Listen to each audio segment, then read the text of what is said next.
سلیقہ، وفا، سچ اور شعار کی علامت میں دعوت خطاب دوں گا جناب سلمان غنی صاحب کو کہ ایسے لوگوں کا وجود ہماری سوسائٹی کے لیے باعث رحمت ہے کہ جو سچ کو سچ کہیں، جھوٹ کو جھوٹ کہیں، کالے کو کالا کہیں، گورے کو گورا کہیں، وگرنہ آج کل کے دور میں پچھلے دنوں ابھی ایک انٹرویو چلا تھا ARY کا، آپ نے دیکھا ہوگا کہ 10 منٹ پرائم منسٹر کی تعریف کرنے کے بعد، 10 منٹ پرائم منسٹر کے گن گانے کے بعد ایک صحافی سوال کر رہا ہے۔ اس سے آپ اندازہ کر سکتے ہیں کہ اقتدار کے ایوان کہاں تک لوگوں کو ہلا دیتے ہیں۔ ایسے میں ان لوگوں کا وجود ہمارے لیے باعث غنیمت ہے اور ہم دعا کرتے ہیں کہ اللہ تعالیٰ ان کو سوسائٹی کے لیے کارآمد اور فائدہ مند بنائے۔ جناب سلمان غنی صاحب۔ رسول اللہ گرایا صاحب نے میرے حوالے سے جو ریمارکس دیے ہیں کہ اللہ کرے کہ میں ایسا ہی ہوں۔ ربی اشرح لی صدری ویسر لی امری واحلل عقدۃ من لسانی یفقہوا قولی۔ محترم جاوید قصوری صاحب، برادرم ذکر اللہ مجاہد صاحب، سردار مقصود صاحب، اجاز کیانی صاحب، رسول اللہ گرایا صاحب، میرے بھائیوں، میرے دوستوں، میرے ساتھیوں، 27 اکتوبر 1947 یوم سیاہ منایا جاتا ہے اس روز کو، اس لیے کہ 27 اکتوبر کو بھارت نے سری نگر پر فوج گردی کی تھی اور زبردستی قبضہ جمانے کی کوشش کی تھی۔ میرے دوستوں اور بھائیوں، یہ یوم سیاہ اس حوالے سے بھی اہمیت کا حامل ہے کہ آج مقبوضہ کشمیر میں ہمارے بیٹوں کو، ہمارے بھائیوں کو ان کی ٹارگٹ کلنگ کی جا رہی ہے۔ یہ یوم سیاہ اس حوالے سے بھی اہم ہے کہ ہماری ماؤں، ہماری بہنوں اور ہماری بیٹیوں کی عزتوں سے بھی کھیلا جا رہا ہے۔ یہ یوم سیاہ اس حوالے سے بھی اہم ہے کہ دنیا خواب خرگوش میں پڑی ہوئی ہے۔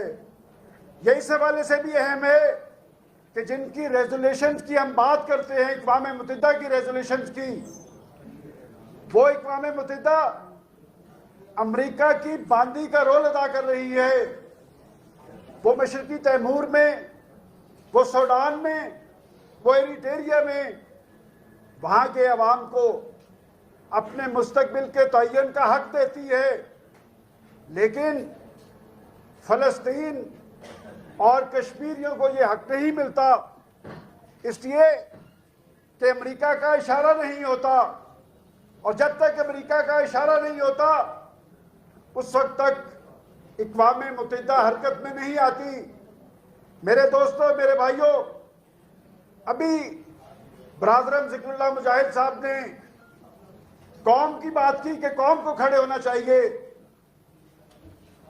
ذکر اللہ مجاہد صاحب، یہ کریڈٹ پاکستان کے اندر جناب قاضی حسین احمد صاحب کو رہا ہے کہ 5 جولائی 1990 جب مرکز میں پیپلز پارٹی کی حکومت تھی اور پنجاب میں نواز شریف کی حکومت تھی، پہلی دفعہ یوم یکجہتی کشمیر منایا گیا اور کراچی سے لے کر خیبر تک کے عوام نے اپنا وزن کشمیریوں کے پلڑے میں ڈالا، اور وہ روایت آج تک چلی آ رہی ہے۔ پاکستانی قوم سے کوئی گلہ نہیں، گلہ ہے تو ان سے ہے کہ مرے تھے جن کے لیے وہ رہے وضو کرتے۔ آپ نے درست کہا کہ جن کو کچھ کرنا چاہیے تھا انہوں نے آج تک کچھ نہیں کیا، اور آپ نے UN کے اندر ہمارے پرائم منسٹر کی تقریر کی بات کی ہے تو ذکر اللہ مجاہد صاحب ہر پرائم منسٹر بڑی جرت سے تقریر کرتا ہے. ذوالفقار علی بھٹو نے بھی بڑی جرت سے وہاں پر بات کی تھی. نواز شریف نے بھی برہان مظفر وانی کو آزادی کا سپاہی قرار دیا تھا. لیکن ہمارا احتجاجی بیانات تک اور ٹویٹس تک محدود ہو کے رہ گیا ہے. 5 اگست 2019 جب نریندر مودی سرکار نے کشمیر کا اسپیشل سٹیٹس ختم کیا وہ یہ سمجھتا تھا کہ اپنی مزید فوج سری نگر میں تعینات کر کے کشمیریوں پہ تسلط قائم کر لے گا. میرے بھائیوں، میرے دوستوں، میرے ساتھیوں، کیا 10 لاکھ فوج وہاں پر تعینات کر کے، کیا نوجوانوں کی ٹارگٹ کلنگ کر کے، کیا کشمیریوں کے گھر جلا کے، کیا ہماری ماؤں بہنوں بیٹیوں کی تذلیل کر کے وہ اپنا تسلط وہاں پر قائم کر پایا؟ آج کشمیر کا سب سے بڑا سچ یہ ہے کہ کشمیری بھارت کا تسلط قبول کرنے کے لیے تیار نہیں. آج کشمیر کا سب سے بڑا سچ یہ ہے کہ کشمیری بھارتی فوج سے نفرت کرتے ہیں. آج کشمیر کا سب سے بڑا سچ یہ ہے کہ کوئی ایک دن ایسا نہیں جاتا جب وہاں پر شہادتوں کی تاریخ نہ رقم کی جاتی ہو. اور کشمیر کا سب سے بڑا جھوٹ یہ ہے کہ نریندر مودی کشمیر کو اپنا اٹوٹ انگ قرار دیتا تھا. میں سلام پیش کرتا ہوں کشمیری مجاہدین کو، میں سلام پیش کرتا ہوں وہاں کے نوجوانوں کو، وہاں کے حریت پسندوں کو، جنہوں نے بھارت، نریندر مودی اور اس کی فوج کا انگ انگ توڑ کے رکھ دیا ہے. بدقسمتی ہماری ہے کہ آج تک ہم احتجاج کرتے رہے، ہم قراردادیں پاس کرتے رہے، ہم نعرے لگاتے رہے کہ کشمیریوں، مجاہدوں، بڑے چلو بڑے چلو، ہم تمہارے ساتھ ہیں. جناب، ہم ان کے ساتھ نہیں تھے. ہماری قوم ان کے ساتھ ہے، ہمارے حکمران امریکہ کے ساتھ ہیں. وہ عالمی استعمار کے گماشتے کا رول ادا کرتے ہیں. اور مجھے یہ کہنے کی اجازت دیجئے کہ یہ 5 اگست کا اقدام انٹرنیشنل ایجنڈے کا حصہ ہے. میں نہیں کہنا چاہتا کہ کس کو امریکہ کے وزٹ پر بہت زیادہ پذیرائی ملی تھی. ہمارا سپہ سالار بھی وہاں گیا تھا اور عمران خان بھی وہاں پر گئے تھے. اور میں آپ سے پوچھتا ہوں، آپ اپنی یادداشت پہ ذرا زور دیں کہ 5 اگست کے اقدام کے بعد ریاست کا بیانیہ کیا تھا. کہا گیا کہ ریاست کا بیانیہ یہ ہے کہ ہم آخری سانس، آخری جوان اور آخری گولی تک لڑیں گے. اس کے بعد ہمارے سپہ سالار نے بھی اس کی تائید کی تھی. مجھے یہ بتایا جائے کہ پھر سانپ کیوں سونگ گیا. اور مجھے یہ کہنے کی اجازت بھی دیجئے کہ ہم لوگ جب عمرے پہ جاتے ہیں، حج پہ جاتے ہیں، تو امام کعبہ دعا کروایا کرتے تھے. فلسطینیوں کے لیے کشمیریوں کی بات نہیں کی جاتی تھی. آج عالم اسلام بھی ہمارے ساتھ نہیں کھڑا. میں پھر کہوں گا کہ مرے تھے جن کے لیے وہ رہے وضو کرتے، کہ پاکستان کے اندر تو فلسطینیوں کی بات بھی ہوتی ہے، کشمیریوں کی بات بھی ہوتی ہے، اور عالم اسلام کے جتنے ایشوز تھے وہ ہمارے ایشو ہیں. لیکن پھر مجھے کہنے دیجئے کہ چین ہمارا دوست ہے کہ اس نے کشمیر کی بات بھی کی، اور وہ بہت غیر مسلم ملک ہے جو ہماری ریزولوشنز کے ساتھ بھی کھڑا ہے. اور پھر مجھے سلام عقیدت پیش کرنا ہے اس مرد مومن کو، طیب اردوان کو، جس نے انتہائی جرات سے اقوام متحدہ کے اندر بھی بات کی تھی.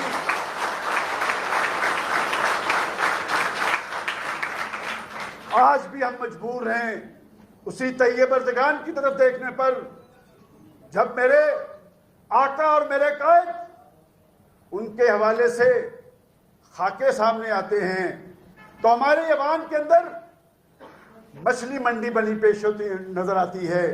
ہم لوگ فرانس کے سفیر کو بھی یہاں سے نہیں نکال پاتے. وہی طیب اردگان نے کہا کہ یہاں سے سفیر بھی جائے گا اور یہ شخص اگر یہ خاکوں کا عمل واپس نہیں ہوگا تو فرانس کی کوئی چیز ترکی کے اندر نہیں بکے گی. میں سمجھتا ہوں کہ ہمارا بڑا بحران اخلاقی بحران ہے. ہماری قومی بدقسمتی یہ ہے کہ ہم لیڈرشپ کے بحران سے دوچار ہیں. ہم طاقت عوام سے لیتے ہیں, اسلام آباد پہنچ کر ہم واشنگٹن کی طرف دیکھتے ہیں, اور یہی ہماری بدقسمتی رہی ہے. اور میں سمجھتا ہوں کہ آج کی صورتحال کے اندر بھی کشمیر کاز پر بات کرنے سے زیادہ ضرورت اس امر کی ہے کہ ہم نریندر مودی کا اصل بھیانک اور شرمناک چہرہ دنیا کو کیوں نہیں دکھا پا رہے. اور اگر آپ جذبے کی بات کرتے ہیں, میرے سے پہلے مقررین نے کشمیریوں کے جذبے کی بات کی ہے, تو میں دو چھوٹے چھوٹے واقعات آپ کے سامنے. سید علی گیلانی کا ذکر ہوا تو میں 30 سال سے جرنلزم میں موجود ہوں اور میں ان جرنلسٹوں میں شامل ہوں جن کا براہ راست سید علی گیلانی سے رابطہ رہا ہے. میں نے ایک دفعہ گیلانی صاحب سے پوچھا کہ شاہ صاحب آپ لوگ تو قربانیوں کی تاریخ رقم کر رہے ہیں, آپ پاکستان سے کیا چاہتے ہیں, پاکستان آپ کے لیے کیا کر سکتا ہے. آپ ان کی جذبے اور کمٹمنٹ کا اندازہ لگائیں کہ وہ شخص جواب میں کہتا ہے کہ ہمیں کشمیر کاز کی نتیجہ خیزی کے لیے ایک مضبوط, مستحکم اور خوشحال پاکستان چاہیے. ہم سمجھتے ہیں کہ پاکستان مضبوط ہوگا تو کشمیر کاز کو تقویت ملے گی. اور دوسرا واقعہ کہ بھارتی درندے ایک گھر کے اندر داخل ہوتے ہیں, وہاں ایک بڑھیا صفائی کر رہی ہے, اسے جا کر مخاطب کرتے ہیں, گالیاں دیتے ہیں. یہ کلپ آپ نیٹ پہ دیکھ سکتے ہیں کہ وہ اس بڑھیا کو مخاطب کر کے کہتے ہیں کہ تم اپنے بیٹے کو آزادی کشمیر کی جدوجہد سے باز رکھو ورنہ ہم اسے اس کے انجام سے دو چار کر دیں گے. تو وہ بڑھیا جواب میں ان بھارتی درندوں کو کہتی ہے کہ جس دن میرا بیٹا آزادی کشمیر کی جدوجہد سے پیچھے ہٹے گا میں اپنے ہاتھ سے اسے شوٹ کر دوں گی. میں سمجھتا ہوں کہ یہ جذبہ, یہ ولولہ رائے گاہ جانے والا نہیں. جب شہادتوں کی تاریخ رقم کی جا رہی ہو, جب کشمیری نوجوان ان کا سب سے بڑا مقصد کشمیر کی آزادی ہو, تو میں سمجھتا ہوں کہ رب تعالیٰ کی تائید بھی انہیں حاصل ہوگی. ہم دعا کرتے ہیں کہ اللہ تعالیٰ ہمیں اپنی زندگیوں میں کشمیر کی آزادی دیکھنا نصیب کرے. اور آخری بات